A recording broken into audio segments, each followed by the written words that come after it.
What's going on, guys? Let's get a look at this gorgeous Ramon Chaves 228 in a beautiful green bronze fade. Show you a tour around the knife and the work first, and then I'll give some of my initial impressions on this beast. And I do mean beast. This is I wouldn't say a massive knife, but it's definitely a thick, chunky working knife. I believe this has a little bit more going for it than a few of the other larger overbuilt knives that are kind of being made popular today. So you can see the green bronze fade, blasted all the hardware and then satined it, and then heat anodized it, that beautiful bronze color to kind of match some of these bronze tones. You see the wear spots on the corner, fade out, then fade back in. All the corners are faded. And it fades down into the corners, and then we did a high contrast fade on the clip. So it pops a little bit more. Tried to pull in some more bronze just to kind of give the clip, you know, the same theme of the knife, but make it look like it's not like a single unit.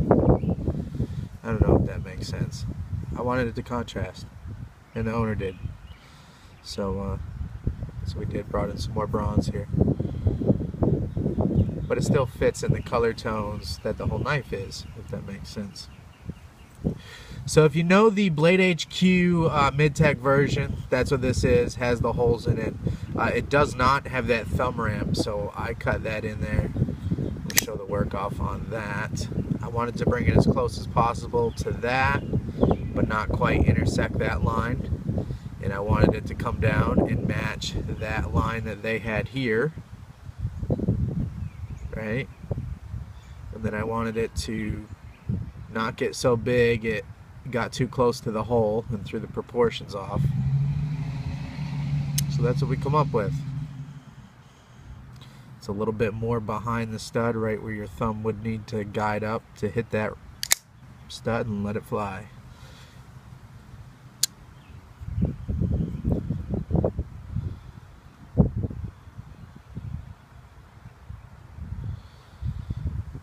Alrighty, let's get on with some impressions. I like the knife. Okay, this clip is nice and bold. It's not going to be for everybody. You know if it's for you or not right now. You probably already knew before you even seen this video. This is a pretty popular knife all over Instagram. I believe there's even a t-shirt made with this clip on it. You know, it's in your face. You're either gonna love it or you're gonna hate it. I love it, but I have a full sleeve of tattoos and a ton of tattoos all over my body, so you know, it's gonna work for you or it's not. I like it. I think it's really practical too for the style that it is. It is a one-piece milled clip. It does have this milled part that comes all the way up to the top almost. So it sits in your pocket down low like this, about like a normal knife. I don't like low riders. That's about where I like my knives to come down, just a little bit of the tail end sticking out, right? And the SNG actually sticks out a little more. But anyways, it's a nice practical clip. It's not too strong, which is some of the problem you get with some of the milled clips. I don't have experience carrying this knife around every day, but I did slide it in and out of my pocket a few times, you know, just to do the review for you guys and let you know what I thought about it. I think it's a great design. The eye sockets here, yes, they're cut in, so when you have this clipped in your pocket, your jeans will contrast that and show like the eyes, right? But also that lets a little bit more release on that milled clip, kind of like you would mill out some material for a frame lock, right? So he took some material out for the eyes, which allows it to flex on these points a little bit better. I don't know, I thought it was a good design. It is in your face, of course. I think it's cool though, and it's part of the trademark of the knife. So that's that. Check out the fit and finish. Blade dead center down in there, and it's a huge, this is almost a 1/4 inch thick blade, 0.19 on thickness. And while we're talking about thickness, the handle is a little bit over 1/2 inch thick, so it is chunky. Here is next to a Lego SNG. Okay, next to a Sebenza 25. So there you can see the differences. Let's get a look at the blade thicknesses. Yep, she's a thick girl.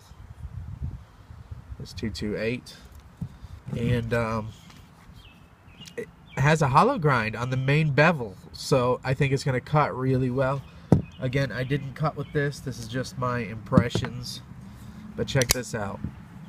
Fires like a rocket on those bearings. It does have hardened steel thrust washers in here, so your bearings are not riding next to the titanium. They are riding on a hardened steel surface, and then of course the other side of the bearing is riding on the hardened blade, so no issues with the bearing wearing.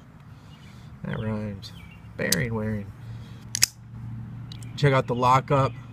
Gorgeous. I like that a lot. This is a real thick slab of titanium, but I like that he's got engagement about halfway here, so there's still room for wear, but it's not super early like something like that, right? To me, that's gorgeous. That's right where I would want mine to be if I owned this knife. So good job on that. The jimping, from what I can tell, again, I haven't put this through any hard use or anything, but it's very practical, very Strider-like in that jimping pattern, maybe a little bit chunkier. So if you like your Strider jimping, you're probably going to like this. Just a little bit chunkier. It's good stuff though. Blade, again, almost 1/4 inch thick. But check this out, hollow ground on the bottom. This reminds me of Rick Hinder's original Spanto grind. When he used to do them by hand, it was like this. So you had a hollow grind on the bottom, and then it come up to this almost Tanto-like tip, but they round out. So there's a little bit of a belly here instead of that second corner or edge, right, that your Tantos are known for. That gives you a belly to do your slicing. Also supposedly gives you your piercing, but I never understood how a Tanto helps pierce anyways. But what it does do for sure, and I can completely understand, is thicken that tip up for prying. I don't see how you're going to break the tip of that knife. Again, the one drawback is, what do you think? It's not going to be as sharp, just like a regular Tanto, where this comes up in here. Yes, you can sharpen it, and yes, I believe this slices paper, but the geometry to actually like cut through something on that very leading edge is not going to be so great. But as a trade-off, it's super strong for prying and stuff. So do all your slicing down here, right? And then save this little portion here like you would. Just treat this like a regular Tanto, but there is a belly there, and there is a continuous edge. So I think Rick Hinder had it right when he originated that blade style. I believe he did. The Spanto style. I just love hollow grinds, especially on a thicker knife like this. Oh man, it's starting to rain on us, but this knife is not going to melt, and neither am I. I think we're going to try to finish up the review here. Or impressions. Sorry, not quite a review. Hadn't carried it. Anyways, I like that. Thick blade, but how do you make it cut? Well, you thin it out as much as you can. How do you do that? With a hollow grind. Lightens up the weight a little bit, but it's still a heavy knife. This is a over 7-ounce knife, so it's a beast. Again, carrying on with the whole theme, you're getting a lot for that weight. You're getting full titanium on both sides. You're getting a huge, massive pivot. Nice stop pin. This is not an internal stop pin, and the thumb studs do not brace up against that. like some hard use knives that you're used to. I don't think that is a knock on the knife at all. It's just a different way to do things. But that is a hardened steel pin that is inserted deep into both sides of the titanium here. So I have no doubt that that's never going to fail. Your blade, something would happen before you'd make that stop pin fail. I'd almost guarantee it. So it's a beast. You can see that's the blade stop when it's closed. Kind of snicks up against that under portion of the ricasso there. 3.25 blade length, so 3 1/4. It's a nice EDC size.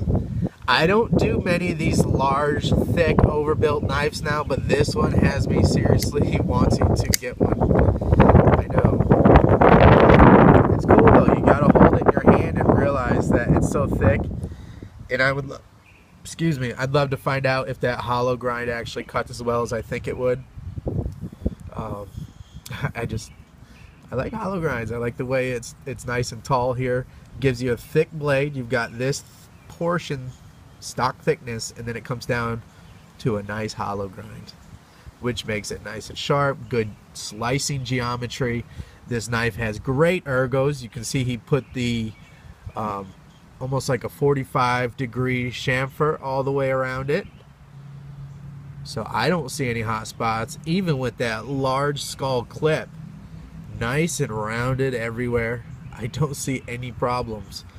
That clip almost just adds thickness to the knife, and there's no hot spots because even where it comes close to the edge here is rounded. So, and the ergos are as such. First finger goes here in that choil, and then the rest wrap around here. Again, and the 228 is a little bit smaller than his custom versions. Now, I don't have experience handling the custom version. Just some pictures I've seen on Instagram and stuff like that. So I think this is the perfect size. Let's get it up against some of these knives before we check out. So there is against the SNG. You can see some rain on that. I love rainy weather. I just do. I love falling asleep and just hearing the rain hit the roof against the window. I don't know, something soothing. I've always loved rain. Some people get bummed out when it rains. Unless I have something planned, I love the rain. And I'm laughing. Wait till you see it. Wait for it, okay? Wait for it. Some of you already seen it. Wait for it. There it is. What's that? Donut. Tactical donut. I ordered a few of these. They're fun because you know what, guys? The knife hobby is about having fun. Or at least it should be. Any hobby should be. You know, if you're not having fun, then probably pick another hobby. So, I lightened up my lightweight Mannix S110V. Yeah, I think so. I can't remember. This video is not about this knife, but that is funny. Little donut. I'll tell you guys we can get them in another video. I'm not selling them. They're not expensive. Fun little trinkets to put on your lanyard. Conversation pieces. I'm waiting for my pink one to come and then I'll make my video. I know. Alright. Ramon Chaves 228. One last thing to say. You can see he put the cutout on the outside. We've talked about that a ton. You guys already know about it. So, put the cutout on the outside. Has the nice chamfers on the inside here for you to unlock it.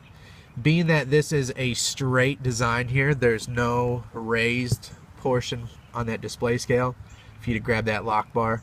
When you do that, you need to mill out the inside. When there's no raised portion here, see how this is raised and you can hit your thumb on that? When there is no raised portion, you really need to do it like this. So that way your thumb has room to get in there and push it over. Fit and finish is incredible on this. Detent is nice and tight. All of this cutout is nice and beautiful. I don't see any machining defects on this piece. There's no water jet marks like we've seen on some of the Curtis F3 or F5, whatever they are. No water jet marks, no machining marks, no chatter, no mill chatter. Just beautiful. Very well done. Everything lines up nice. Everything went together great. The grinds, you see your plunge is great. Everything lines up here great. It's just very well done. I can see why they're so popular, and they are. If you go on Instagram and just check out some of the EDC hashtags and stuff like that, pocket dump, pocket vomit, you're gonna see a ton of these, and I think for good reason. Again, I'm not sure for me personally if I would carry this day to day. I seem to, today I have this in my pocket, you know. I just seem to be more of a thin bladed slicer oriented, or the thickest I'll usually go is like a strider with the full flat grind. But that's not a knock on this knife. That's just my personal preference. I can certainly appreciate a very well put together knife like this and a very well designed knife like this. You know, it's got great ergos, great action, some bearings. There's no wiggle either way. Lock is very solid. He's got his engagement beautiful here on a flat face. So there's no big like cutout. That's very rounded. This is nice and flat faced. Should give you very nice wear throughout the life of the knife. And if you watch my videos, and I'm sure you do if you're watching this, you can see where that stop pin comes up. He does have it wrapping around that round portion, and you can even see the wear there on the acid stonewash blade. So he's got all that figured out and taken care of. So it's not quite wrapped around half the pin like a triad lock or something like that, but it's certainly about a quarter of the way around that pin, which, you know, is the proper way to do things, in my opinion. All the hardware is nice and flush. No chatter on the holes, which if you're looking for a Mayo, you want chatter. Anyways, that would be personal preference, I guess. But everything's very well milled here. I like how you can see the blade peeking through there when you close it. I love the green and bronze. I've got another friend sending in a 228. We're gonna do something to it, maybe similar, maybe different. He gave me artistic, creative freedom on that piece, so I appreciate it. So you're gonna see another one of these probably in the next few weeks, and I've got a bunch of stuff in the works, a bunch more impression videos. I like doing these videos. They come out longer. You know what? If people don't like it, just fast forward through it. Don't watch them or unsubscribe. I don't know what to tell you, but this is me. This is how I enjoy my video format. What I try to convey to you guys, these are expensive knives. This was around $465 new, and on the aftermarket, I don't know. I bet they're going for more. I don't have time to keep up with the aftermarket. But if you guys are going to drop around $500 on a knife, and I've got it in my hand, and I can tell you what I think about it, why wouldn't I? And why wouldn't you want to spend 20 minutes to see if you want to spend $500 or not? Maybe after this video you say, you know what? I didn't know that that had a hollow grind. I hate hollow grinds. You know what? I think I'll pass on that knife. Or you could say, I love hollow grinds. And you know what? That sealed the deal for me. Or you know what? I never really seen any pictures of lockup or seen one in action. I just didn't know. So now you guys know. And it takes me 20 minutes to get through some of that info sometimes. It just does. I'm not going to apologize, you know. It's just the way it is. So that's it. Sorry for the mini rant, but that's how I feel. And I'm just going to enjoy myself on my channel like I always have. So that's that. Thanks a lot, guys. Ramon Chaves 228. I think it's a winner. Again, my tagline as of lately, if you think you like it, I think you will like it. So there you go. I think it's worth the money. I think it's worth 500 bucks. S35 VM blade steel, 1/4 inch thick. Nice jimping. I see no issues fit and finish anywhere. Very fun to customize and a very open slate to do any kind of anodizing work on. Stuff like that. So that's it. See ya.